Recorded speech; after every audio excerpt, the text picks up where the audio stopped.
short clip by Bishop Dag Heward-Mills Ministries. Discover how God can change your life forever. It is easier for a camel to go through the eye of a needle than for a rich man to enter into the kingdom of heaven. By the way, we are supposed to get a camel.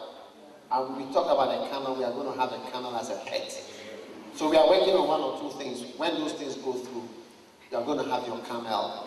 It will be one of the 7 wonders of the Kodesh that cannot pass through the eye of a needle.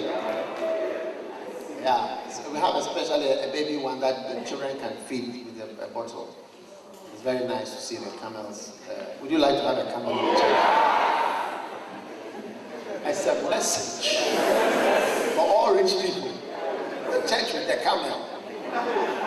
Now, it is difficult for rich people to be saved. That is why the salvation that we peddle, or the salvation that we preach, we must aim to go to people before they are rich.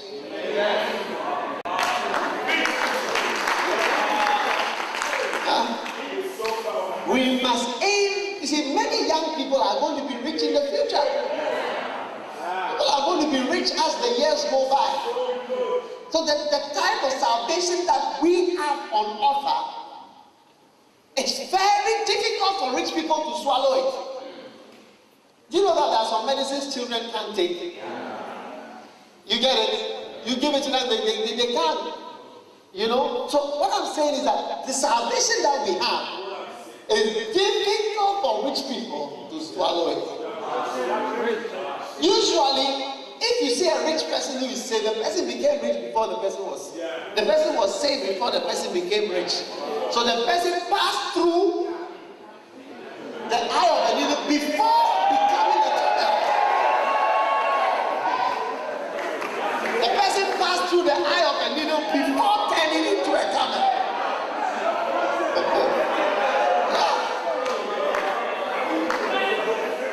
It was a thread, just a thread like this. After passing through the eye of the needle, was converted into a camel. That is how come you see some rich people in churches. Every church has some rich people. So the type of salvation that we have is not a salvation.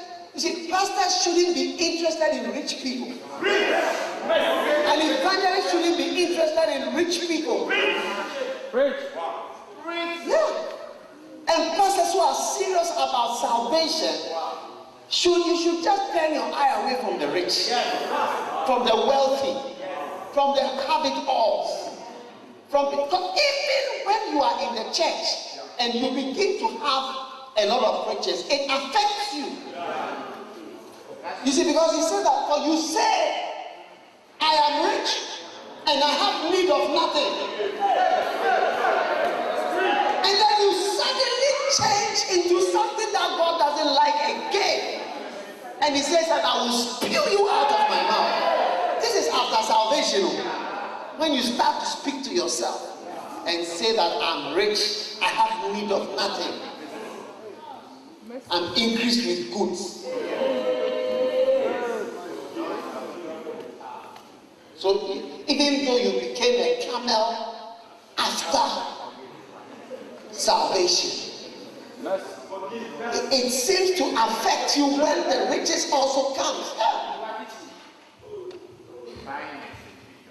I was talking to a pastor. I asked him how many members you have. He said I have 60 people. And I told him, you see, you remember when you had 1 member, when you had 2 members, when you had 3 members. So now 60 is like 1,000. So I told him the way you were when you had 1, and the way you were when you had 3 people coming, and the way you were when you had 5 people.